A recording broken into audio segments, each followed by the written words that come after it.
And I think that sounds a little poetic, but I think it really comes down to whether you look at AI as an and or an or.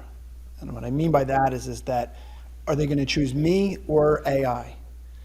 But the way you should be looking at it is it's me and AI. AI is a tool, like you said, that's going to make me better. So if I'm Andy and I write really, really, really great blogs, and I know that there's a large percent of my audience that likes to read, that's amazing. But now I have a tool of people that like to listen and like to embrace content in video format. And now I can use the power of the word that I already had, and I have a video too.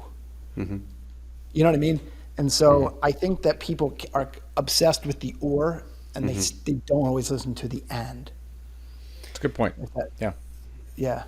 Yeah. And I think, Joe, and I think in your world, I think that this would speed up that 18 months by, in theory, if you create really compelling content, and now I have an audience who likes to embrace content in a different way, it's very possible. The only question is competition.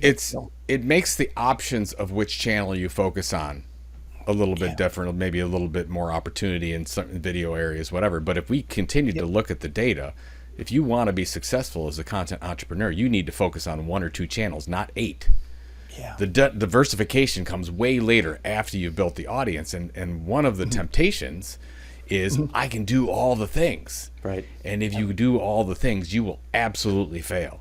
So it's the same thing with a content marketer, right? It's like, okay, well, you're going to do the podcast and the event and the webinar and the social, and you're going to be on every social channel doing all the things. I'm like, great, I am leaving. I don't want to be part of this strategy at all. This is terrible.